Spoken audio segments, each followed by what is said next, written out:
Be a barbecue hero with delicious, ultra-low net-carb Hero Bread, buns, and tortillas. Soft and fluffy, high in fiber, and with 0 grams of sugar, up to 10 grams of protein, coming in at under 100 calories per serving. Oh, and did I mention they taste like their mouth-watering traditional versions? I mean, what's not to love? Use code AH10 for 10% off your first Hero Bread purchase at hero.co. That's AH10 for 10% off at hero.co. Hi, I'm Wendy. This is Wendy's Coffee House. I've interviewed guests before who've been able to show proof of their past lives, reincarnation. What happens when you don't believe it, when you're a skeptic, when this doesn't even register on your radar? And then you find out, through a fluke, that you might have had a past life. Not only might have had, but you can connect the dots that what you experience in a past life regression actually adds up to real life reality. Robert Snow. And it's funny, when I got on to number 1, something really bizarre happened. All of a sudden, wasn't imagining I was in a valley. I wasn't just thinking a daydream. I was in a valley. It was as crystal clear as any other vision. I was walking along this little path in the valley, and I could see the veins and the leaves next to me. I could feel a breeze in my face. I figured the breeze was just the air conditioning. Now, I knew what happened. I wasn't real stupid. I knew that I'd obviously been hypnotized, that this was just the hypnosis working on me. But it was kind of fascinating because it was just the amazing clarity of it. Robert served 38 years with the Indianapolis Police Department, retiring in 2007 as captain. 20-some books on Amazon. This is part 1. And the second part, paranormal stuff that he dealt with while he was on the police force. 2 parts, Portrait of a Past Life Skeptic, the true story of a police detective's reincarnation. Start where you feel comfortable.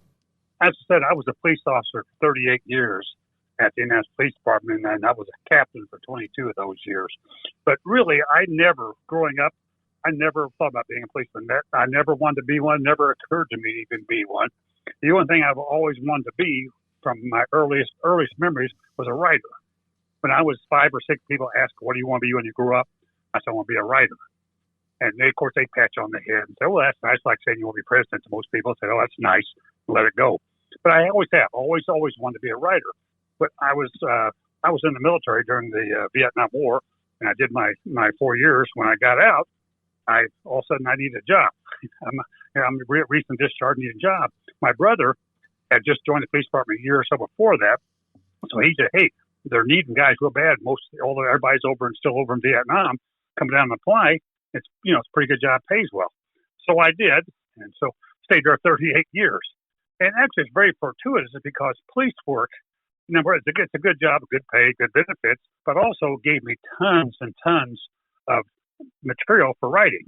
I had, you just got, more material than you can really use. So I became a professional writer. But the thing about being a writer is you just can't be a writer. You also have to be a reader. And you have to read not just from your select fields like I did. I did all my books about law enforcement. But you have to read from other fields, see how someone handles things. If somebody handles a passage really well, you want to kind of break it apart and see what they did. And if you see a passage really terrible, you want to make sure you don't do what they did. So I read from all different fields. I used to belong to a lot of book clubs. Well, one time I got a book club circular. It said they had a book called Coming Back by a Dr. Raymond Moody. And Dr. Moody had done some research into near-death experiences, and he had a friend who was a psychologist who did past life regression therapy, and she kind of talked him into doing a past life regression. So he did it, and he talks about it in this book, and he went back to 8 different past lives, and it was it was a real whirlwind book, really interesting. But when he got to the end of the book, he kind of said, I don't know, this might just be my imagination. He wasn't convinced they were really past lives. And that's how I felt about the subject. I thought this is just people with wishful thinking, people who want to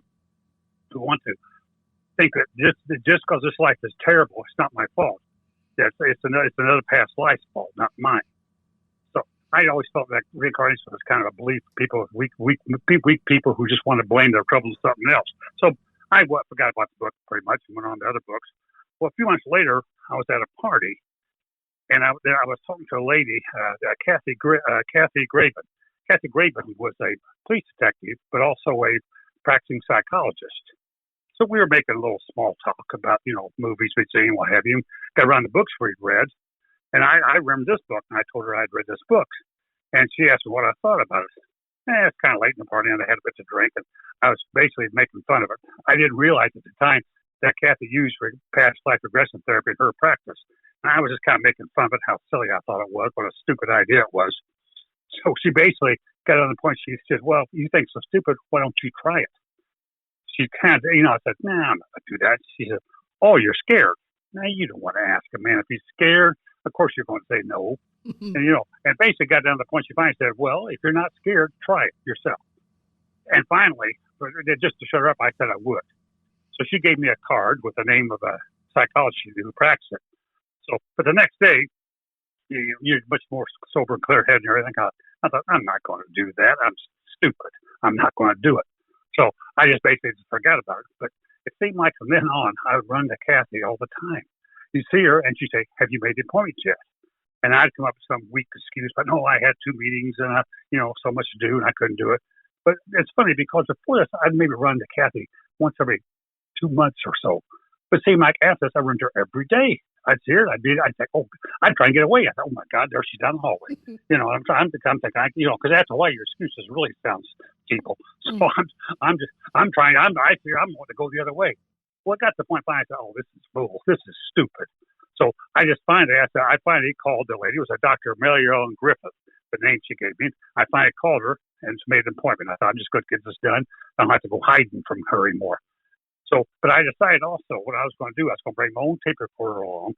I was going to record it, and then I was going to show Kathy how stupid it was. I say, but at the time I believed I was too strong-willed. I didn't think I could be hypnotized, and even if I was, I just didn't believe there was any such thing as past life. As just a bunch of fooey, I thought, well, so I thought, what I'll do, I'll go there, I'll cooperate 100% with whatever this Dr. Griffith asked me to do. I'll do it, and I'll show Kathy how stupid the whole thing is.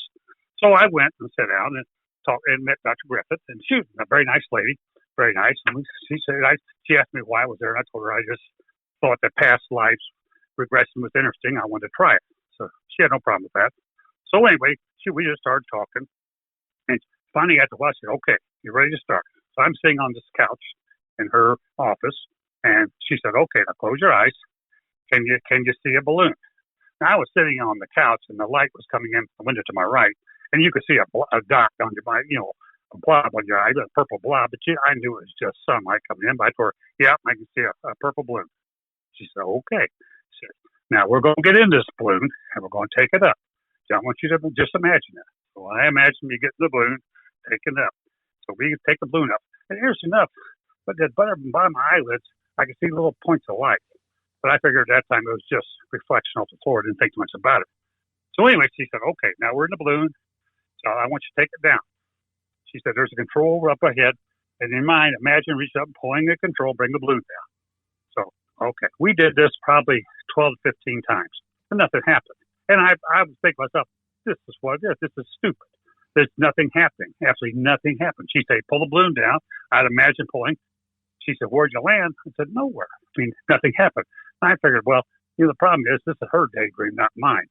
So anyway, she didn't seem to get flustered or anything. So finally says, okay, see if you can imagine a mountain in your mind. Okay, so I imagine a mountain in my mind. She said, okay. She says, now, I want you to take the balloon over to the mountain.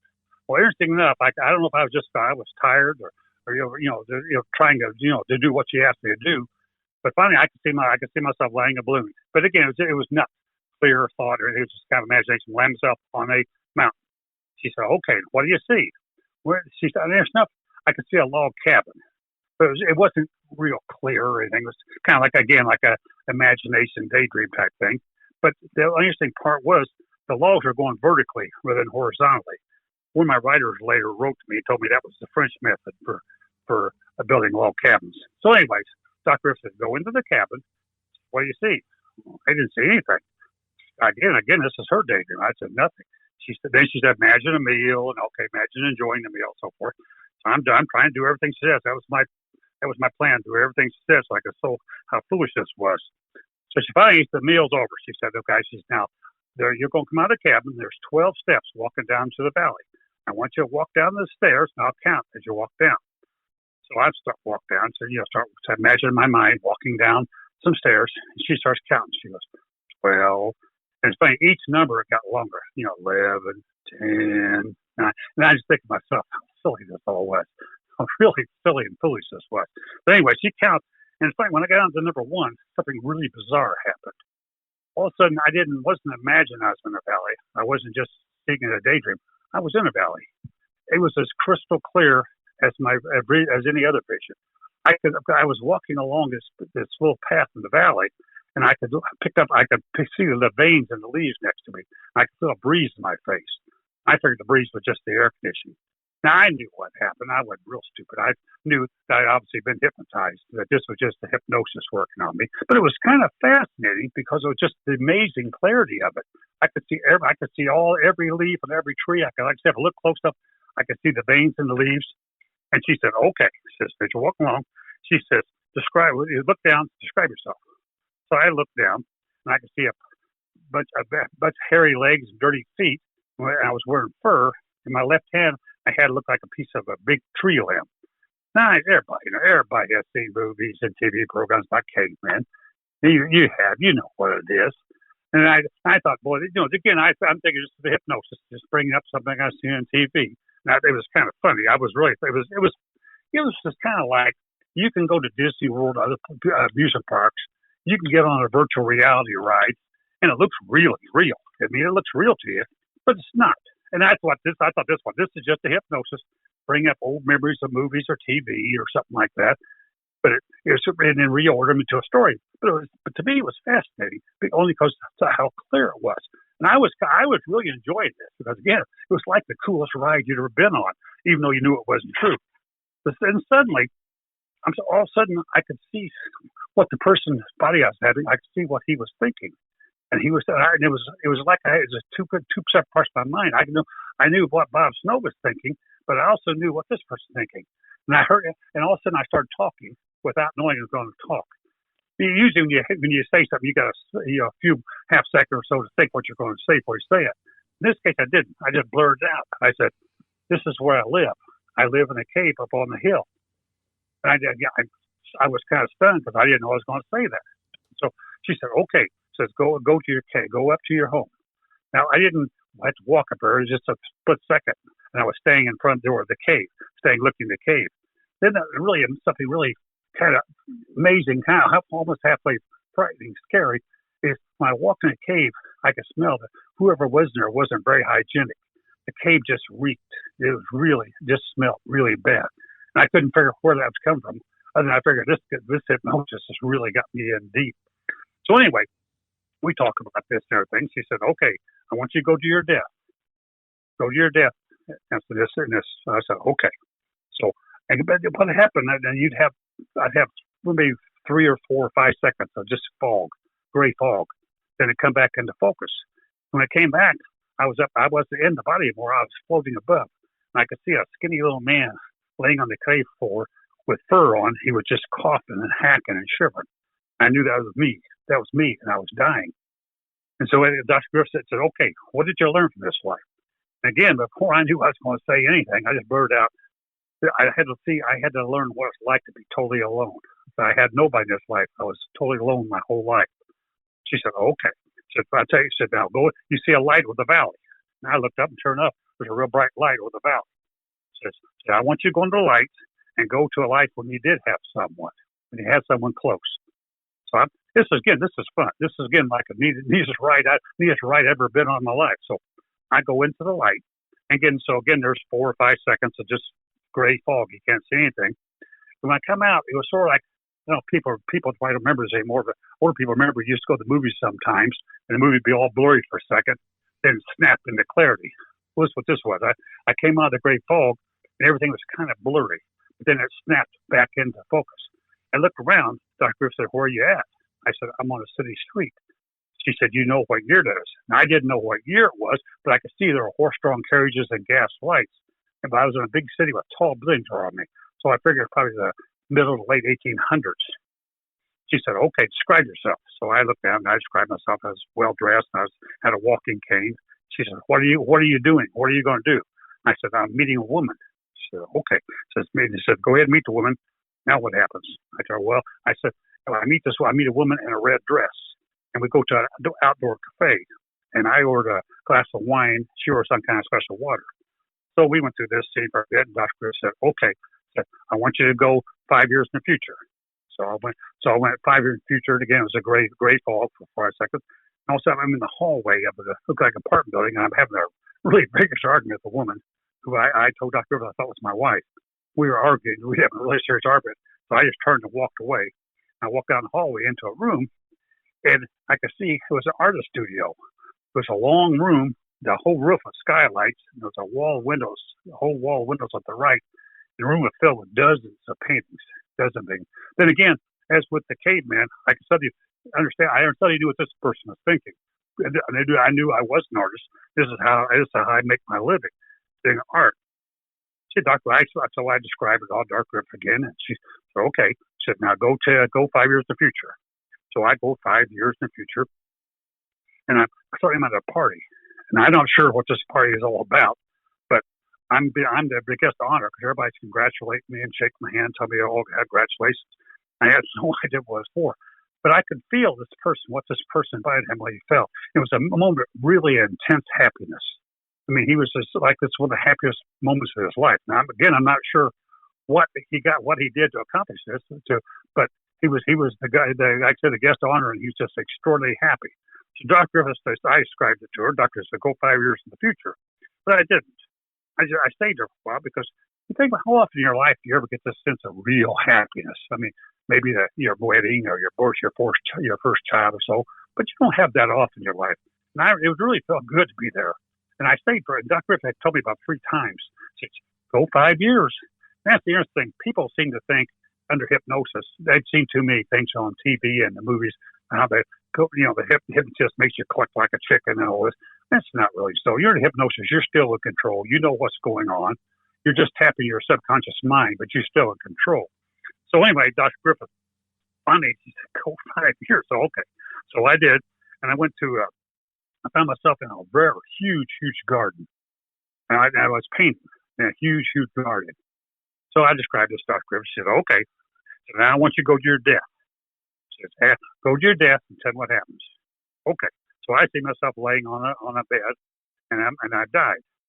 And then all of a sudden I see my ghost, or like my spirit rise on my body. Everybody's seen movies and TV. I knew where this came from when I was under hypnosis. I said, this is just a movie I've seen. Everybody, when you die, your ghost comes out of your body. So I go past everybody. I go up through the ceiling of this apartment I was in, and all of a sudden I see over a huge city. It's nighttime and over a huge city. The city there was lights in every direction I looked. There were lights. It was over a huge city, and I could tell it wasn't winter, but it looked like a late fall. It looked like a blustery day because Dr. Griffith told me, he said, okay, now what did you regret about this life? I said, I regret we didn't have children. We didn't have children because my wife couldn't have children. She said, okay. She said, now I want you to go into the light. But again, I didn't do what she said. I saw myself flying through some woods. And I could tell, like I said, it was kind of mid to late fall because it was a blustery night, kind of a cold blustery night, but the trees all still had their leaves on them. So in that few moments, I found myself, I'm on the second or third floor of a mansion. I'm looking in the window. And it's a room with a big roaring fire in the fireplace. Nobody's in the room, but over the fireplace was one of my paintings. I told Dr. Griffith, I wanted to see one of my paintings before I died, before I went on. I wanted to stop seeing one of my paintings. So finally, she said, okay. So I want you now, go to a life and you're a female. And I just kind of laughed myself. I thought, yeah, that's going to happen. But so again, there was like 4 or 5 seconds of gray fog. And all of a sudden, I'm in another body. I look down, and I can see I'm in a woman's body. Now, this kind of flustered me because, where's this subconscious memory going to come from? Robert Snow, Portrait of a Past Life Skeptic, the true story of a police detective's reincarnation. And we're going to take a quick break. Wendy's Coffee House. Portrait of a Past Life Skeptic, the true story of a police detective's reincarnation. Robert Snow. I thought, this has to be some movie I've seen, something. This has to be something funny. So she asked me where I'm at. I was in the woods, like a wooded area. And I was standing looking, just looked like there was some kind of Greek, not a building, but a big altar and a circle with pillars. And I described all to Dr. Griffith. And I tell her, I said, I work here. Again, I can see I know what this person's thinking. I said, me and some other girls, we work here bringing things down to the altar.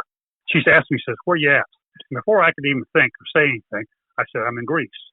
And I had no idea why I said that. I had no idea where I was at. But anyway, she asked about my job. I said, we're all, you have to be a young girl, you have to be pretty, you have to be a virgin to work here. She said, okay. She said, now go 5 years in the future. So like I have 5 years in the future, and all of a sudden I see myself, I'm in a wagon being driven by oxen, and there's an old man sitting to the left of me. To the right, there's a little girl, and which I immediately knew was my little girl.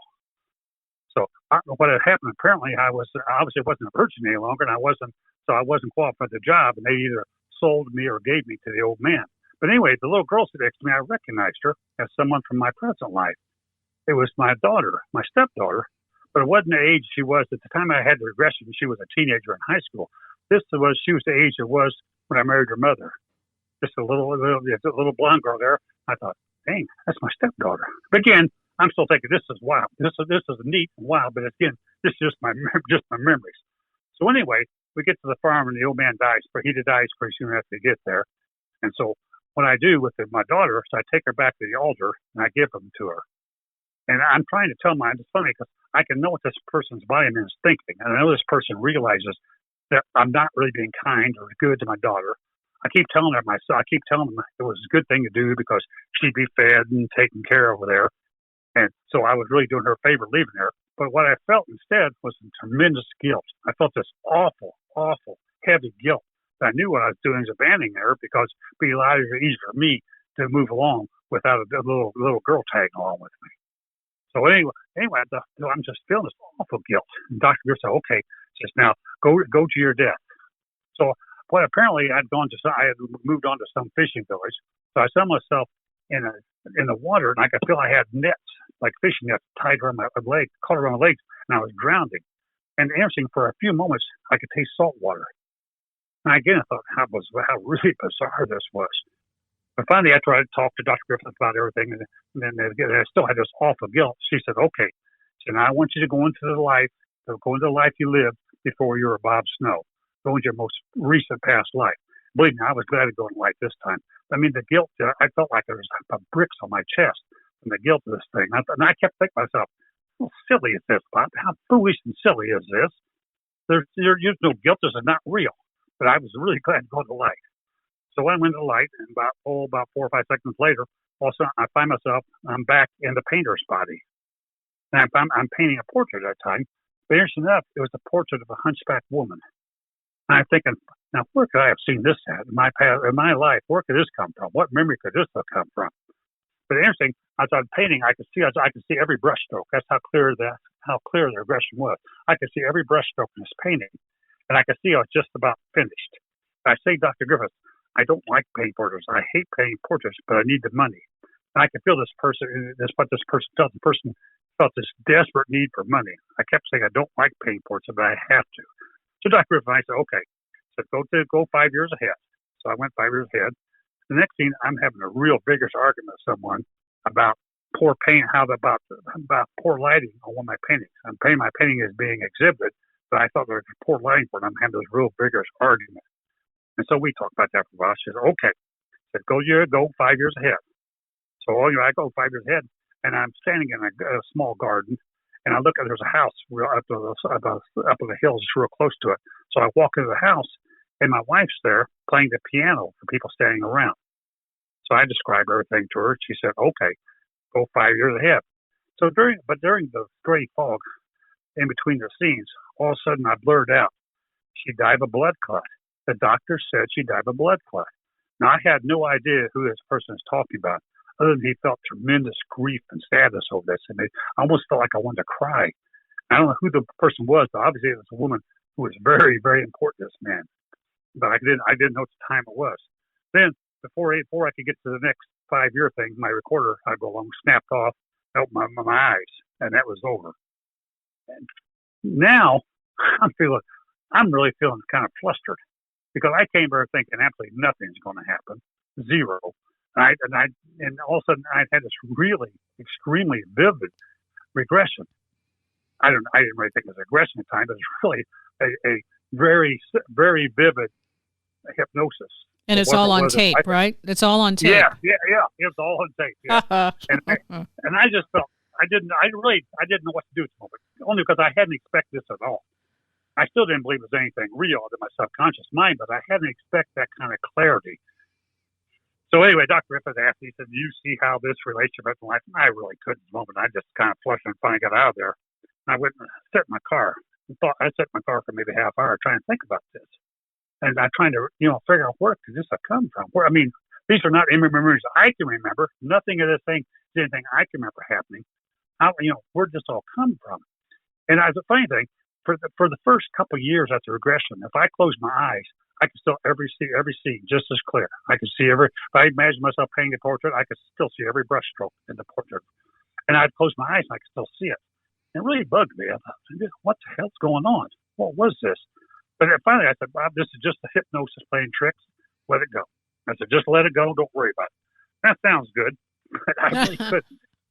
For weeks and weeks, I'd think about it 50 times a day. I'd close my eyes and see it again and think about it.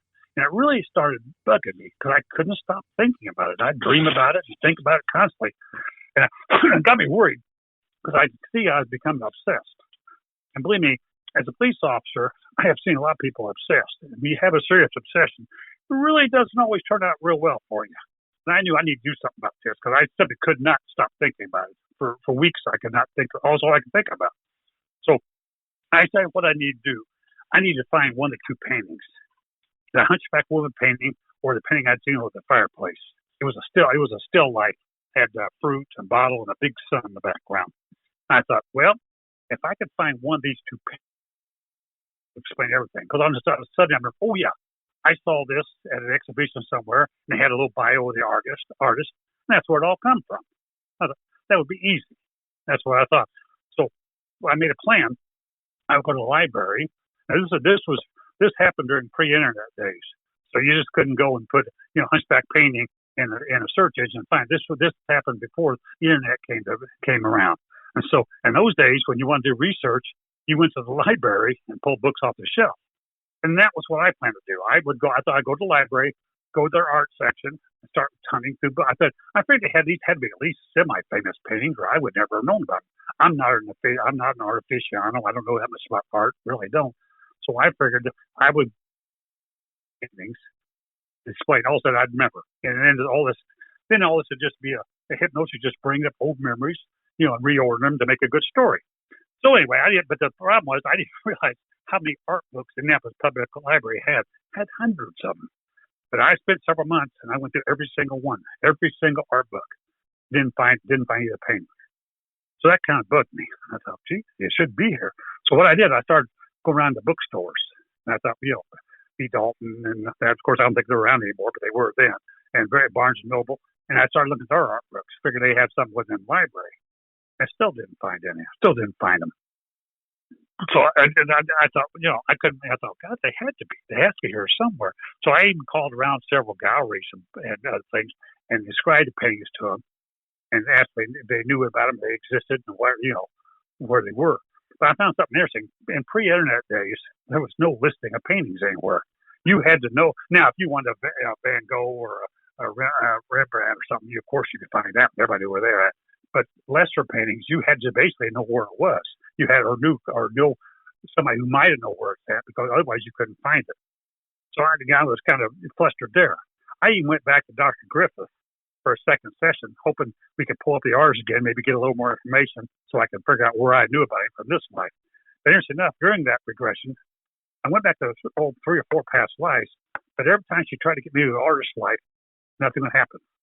It was nothing. It's a zip. I could go back to other past lives, but nothing happened with the artist. And Dr. Griffith told me, well, you know everything you need to know. At the time, I didn't realize I did. But at the time, I thought, shit, no, I don't. I don't know anything.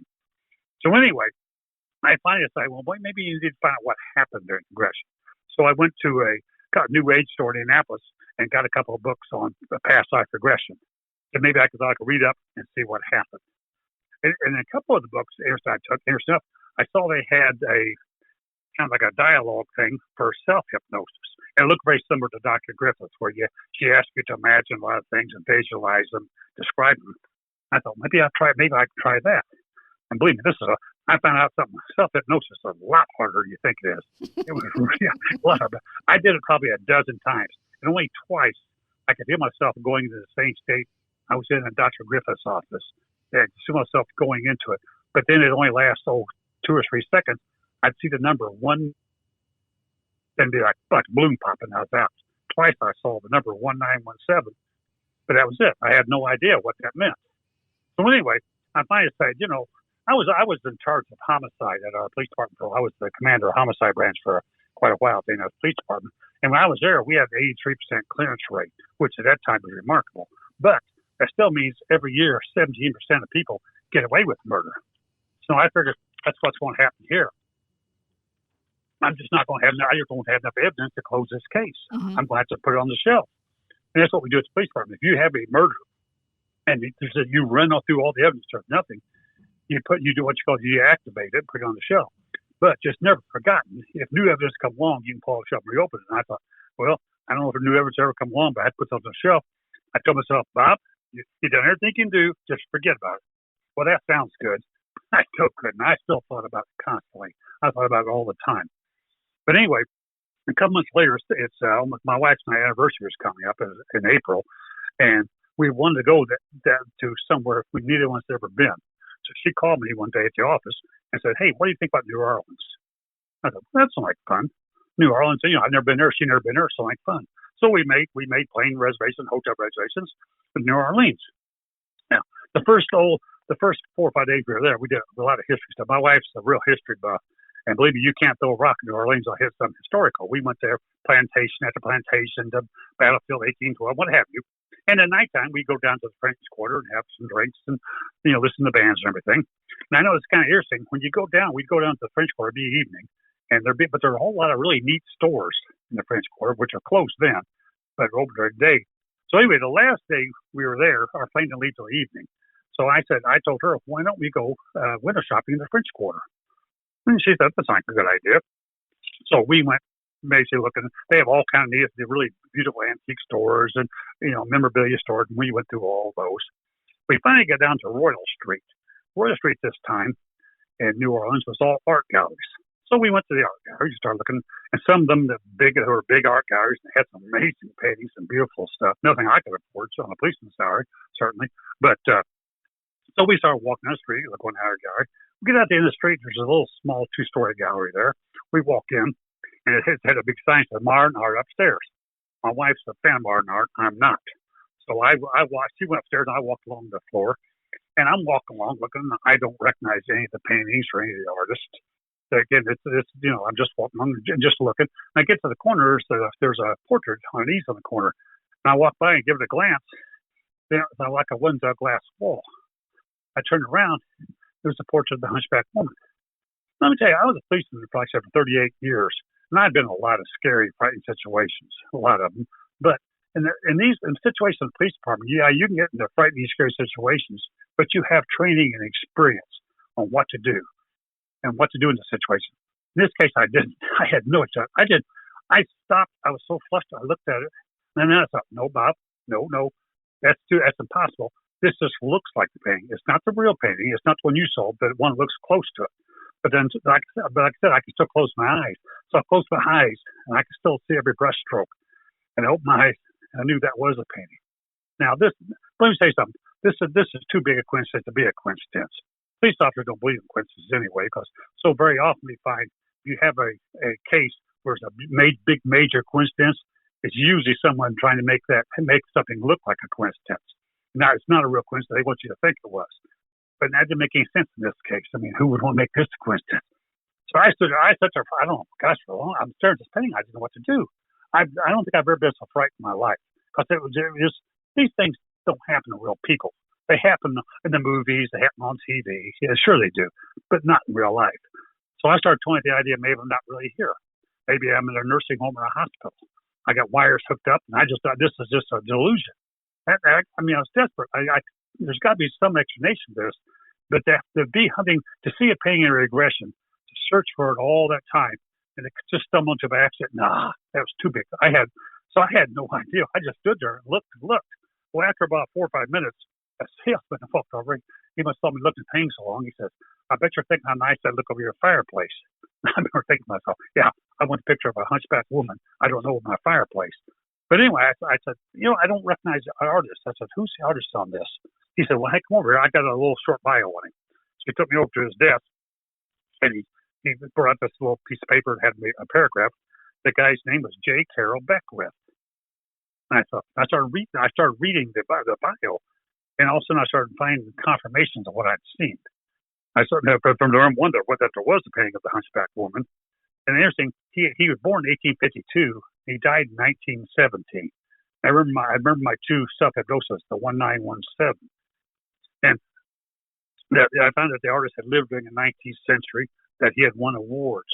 And one time, during the regression, Dr. Griffith asked me where I was. The part where I was in the garden, went to see my wife playing the piano, and I told her again, before I knew what I was going to say, I told her I was in France. And I found that he had spent some time in France.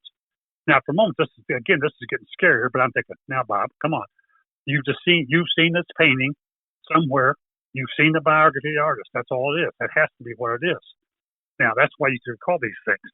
But now I felt good, because now I could take this case back off the shelf. I had a name. I could go back to Indianapolis. I could start doing some research. I'll remember where I saw this painting and where I heard about Carroll Beckwith.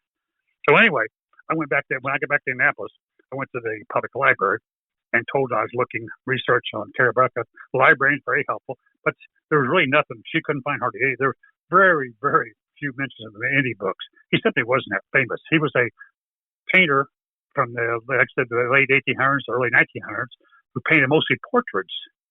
But he never painted anything. He didn't have any masterpiece paintings, things anybody would recognize. He basically scraped out a living painting portraits. So, but the librarian told me, said, "Hey, look, I tell you what you need to do. Go up to the art museum up north side of Indianapolis. They have a much more extensive library on artists." I said, "Okay." So I drove up there and went up to the library and told the librarian what I was researching. She found a little bit more than the public library did. But the bad thing was she kept finding more and more confirmations, and this was starting to get more and more unsettling. For example, I found that Beckwith died in the fall of the year. I told you I thought it was fall because it was brisk, but the trees started to leaves. He died in October of 1917. And I told you when I went through their ceiling, I'd seen I was in a large city. Well, he died in New York City. He also said that he painted portraits that didn't like it, which is why I told Dr. Griffith. But he painted them because he needed money. Again, something that I had said to Dr. Griffith. Also, it said that his paintings were quite often full of sun and bright color. I remembered the painting over the fireplace. It had a big sun in it and a lot of bright color. It's really getting frightening again. I thought, no, how can I know about it? She said, by the way, so I have a folder for the exhibition of his work that's held here in Indianapolis. And boy, right then, it was like the most relieving feeling I ever heard. Thank God, I thought. I knew it. So she brought me the copy of the exhibition, the folder. Unfortunately, it was held in 1911. A major disappointment again. So I said, there hasn't been any exhibition since then? She said, no, he wasn't that famous. He simply wasn't that good or that famous.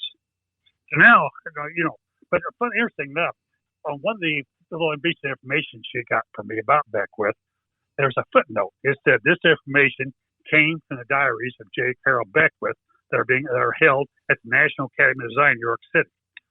So I knew what my next step had to be, because this is bizarre. I'd had 10 confirmations of something, and there hadn't been any painting exhibitions since 1911. How could I have known about this? So anyway, I called the National Academy of Design in New York and asked them if I could view the diaries, and they said, no, they're too fragile. We don't allow them out. But they said there have been microfilm made of them that you can get a copy of from the Archives of American Art at the Smithsonian. I thought, okay. So I went to the public library and ordered a copy of the microfilm. She said, it'll be about 2 weeks. Okay, good. So what I did, I went home and I listened to my tape again, the tape I had made. I wrote down everything that could be confirmed or not confirmed.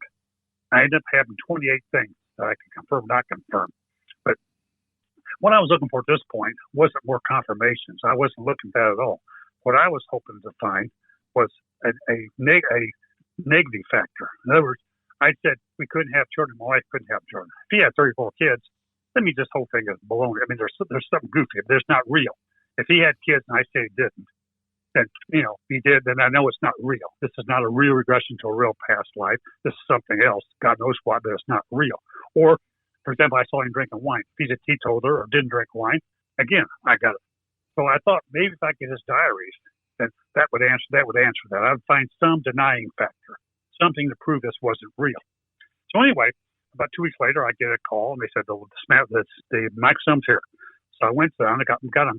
I found out that Beckwith was a very avid diary keeper. He started at age 19, made his last entry the night before he died in October of 1917. There were 17,000 pages on this microfilm.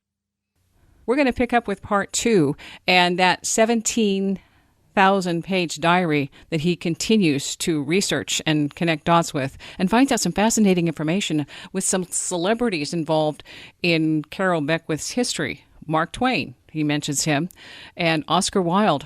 You'll have to listen to the interview for that, or read the book. The books are available on Amazon, looking for Carol Beckwith, and the other one, the follow-up, Portrait of a Past Life Skeptic, the true story of a police detective's reincarnation.